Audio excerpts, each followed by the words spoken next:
বিষয়টা আমি একটু প্র্যাকটিক্যালি দেখানোর চেষ্টা করি। লাঠিটা ধরো একটু, আমার দিকে লক্ষ্য করবেন সবাই, ওই দিকে লাঠিটা রেখে দাও। সলাতে যখন আমি রাফুল ইয়াদাইন করি, রাফুল ইয়াদাইন প্রায় মুসল্লির শুদ্ধ হয় না। রাফুল ইয়াদাইন মানে হাত উত্তোলন, আরবিতে বলে রাফুল ইয়াদাইন, আর বাংলাতে বলা হয় হাত উত্তোলন করা।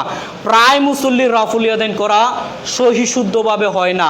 হয়তো বা 1 রাকাত সলাতে কয়বার করতে হয়, 2 রাকাত সলাতে কয়বার করতে হয়, 3 রাকাত সলাতে কয়বার করতে হয়, 4 রাকাত বিশিষ্ট সলাতে কয়বার করতে হয়, হয়তো বা জিজ্ঞাসা করলে কিছু মুসল্লি বলতে পারেন, কিন্তু প্রায় মুসল্লি বলতে পারবেন না। তবে আজকে আমি প্র্যাকটিক্যালভাবে দেখিয়ে দিচ্ছি, ইনশাল্লাহ আশা করব আজকের পর থেকে এই বিষয়টি যেন আপনার কাছে আর অস্পষ্ট না থাকে। আপনি যখন সলাতে দাঁড়াবেন, রাফুল ইয়াদাইন প্রথমে সংখ্যাটা মুখস্থ করিয়ে নেই। 1 রাকাত বিশিষ্ট সলাতে, 1 রাকাত বিশিষ্ট সলাতে রাফুল ইয়াদাইন 3 বার করতে হয়। কয়বার? কথা বলতে হবে, যদি আমি কখনো এরকম জিজ্ঞাসা করে বক্তব্য দেই না। 2 রাকাত বিশিষ্ট সলাতে রাফুল ইয়াদাইন 5 বার করতে হবে। কয়বার? 3 রাকাত বিশিষ্ট সলাতে রাফুল ইয়াদাইন 8 বার করতে হবে। কয়বার? 4 রাকাত বিশিষ্ট সলাতে রাফুল ইয়াদাইন 10 বার করতে হবে। কয়বার? 1 রাকাত বিশিষ্ট সলাতে রাফুল ইয়াদাইন কয়বার? 2 রাকাত বিশিষ্ট সলাতে রাফুল ইয়াদাইন 5 বার, 3 রাকাত বিশিষ্ট সলাতে রাফুল ইয়াদাইন 8 বার, 4 রাকাত বিশিষ্ট সলাতে রাফুল ইয়াদাইন 10 বার। এবার মিলিয়ে নেন, আপনি যখন তাকবীরে তাহারিমা বাঁধছেন, আল্লাহু আকবার, অনেকে এইভাবে ফাঁক করে রাখে, এইভাবে রাখবেন না, আবার একেবারে মিলিয়েও না, এইভাবেও না, অনেকে আবার এইভাবে রাখে, মানে ডঙের কোনো শেষ নেই। অনেকে আবার বুক পর্যন্ত এই পর্যন্ত তোলে। কান এবং কাঁধ, কান এবং কাঁধ এর মাঝামাঝিভাবে স্বাভাবিকভাবে নম্রভদ্রভাবে, নম্রভদ্রভাবে মানে সেরেন্ডার হচ্ছেন আল্লাহ সুবহানাহু ওয়া তাআলার নিকট। পুলিশেরা অনেক আসামি ধরতে আসলে এভাবে হাত তুলতে হয় না, মানে আত্মসমর্পণ করলাম। তো অনুরূপ আমরা আল্লাহ সুবহানাহু, অনেক ভাইয়েরা আবার আমাদেরকে অপবাদ দেয়, জানেন কি অপবাদ দেয়? যে আগের যুগের মানুষেরা, নবীর যুগের মানুষের কিছু কিছু সাহাবায়ে কেরাম নাকি বগলের নিচে পুতুল রাখতো, মূর্তি রাখতো, এজন্য ফালানোর জন্য নবী তাদেরকে বলেছেন যে তোমরা রাফুল ইয়াদাইন করো। এটা তো একেবারে ডাহা মিথ্যা কথা, বড় অপবাদ। এত জঘন্য একটা মিথ্যা কথা যারা রাসূল সাল্লাল্লাহু আলাইহি সাল্লামের সাহাবীদেরকে অপবাদ দিয়েছে। রাসূল সাল্লাল্লাহু আলাইহি সাল্লামের সাহাবীদেরকে তারা অপবাদ দিয়েছে। আপনাদেরকে প্রশ্ন করি, নবী মুহাম্মদ সাল্লাল্লাহু আলাইহি সাল্লামের যুগের সাহাবায়ে কেরাম, সাহাবীগণেরা সলাতের মধ্যে দাঁড়িয়ে মূর্তি রাখবে, এটা আপনি মুসলমান হিসেবে বিশ্বাস করলেন কি করে? এই আকীদাটা আপনি আসলেন কি করে? আর এই সমস্ত কথাবার্তা সাধারণ মানুষ বলে না, ওই যে বড় হুজুর বলে, ওই যে পীর সাহেব বলে, এটা আপনি সাধারণ মুসল্লি, আপনি তো জ্ঞানী মানুষ, এটা আপনার মাথায় চিন্তাটা আসলো কি করে যে সাহাবায়ে কেরাম সলাতের মধ্যে দাঁড়িয়েও মূর্তি রাখতেন? আরে সাহাবায়ে কেরাম ছিলেন পৃথিবীতে মূর্তির বিরুদ্ধে সর্বশ্রেষ্ঠ ভূমিকা পালনকারী ব্যক্তি।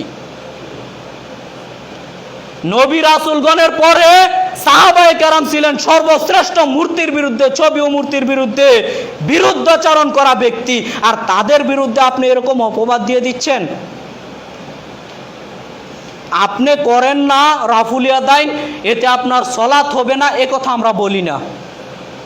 রাফুল ইয়াদাইন না করলে যে সলাত হবে না, এ কথা আমরা বলি না। সলাত হয়ে যাবে, কিন্তু রাফুল ইয়াদাইন করলে নেকি আছে।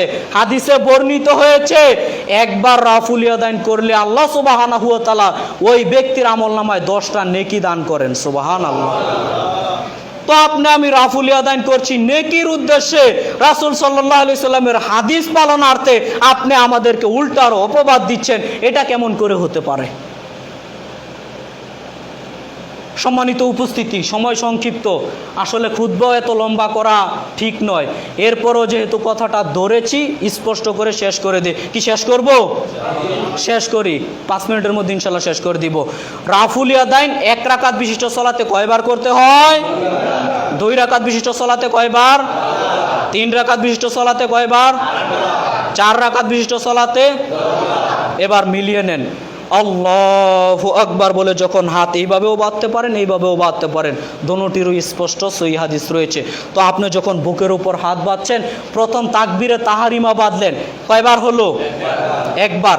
এরপরে যখন আপনি রুকুতে যাবেন, কেরাত শেষ করেছেন, যখন আপনি রুকুতে যাবেন, যখন আপনি রুকু করবেন, কয়বার হলো?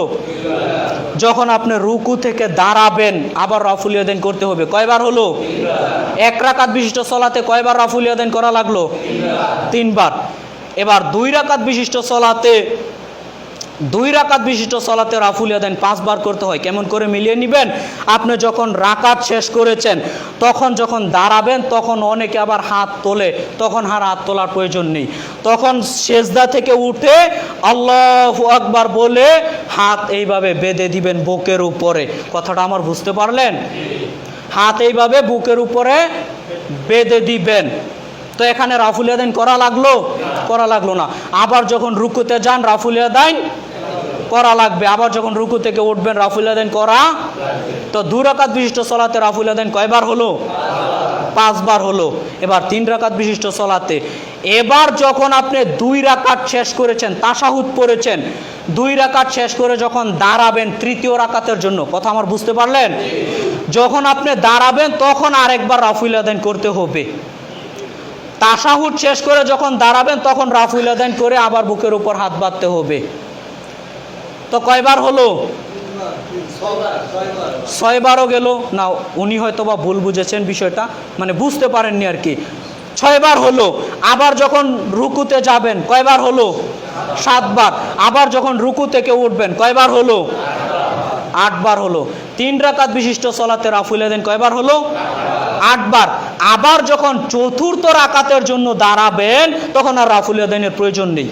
তখন স্বাভাবিকভাবে সেজদা থেকে দাঁড়িয়ে হাত বুকের উপর বাঁধবেন। আবার যখন রুকুতে যাবেন, কয়বার হলো? 9 বার। আবার যখন রুকু থেকে উঠবেন, কয়বার হলো? 10 বার। এই হলো হিসাবটা, বুঝতে পারলেন? এই নিয়মে সলাত আদায় করবেন। আল্লাহ সুবহানাহু ওয়া তাআলা অনেকে অনেক মন ইচ্ছা মতো একবার রাফুল ইয়াদাইন করলে করলো, না করলে নাই। খেলতামাশার মতো অনেকে মনে করে, হয়তো বা অনেকে না জানার কারণে এরকম করে থাকে।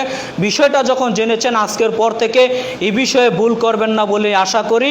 যদি না বুঝতে পারেন খুতবার শেষে আবার বুঝবেন, এরপরেও ভুল বুঝার চেষ্টা করবেন না। আল্লাহ সুবহানাহু ওয়া তাআলা আমাদের সঠিক বুঝে আমল করার তৌফিক দান করুক। আল্লাহুম্মা আমিন।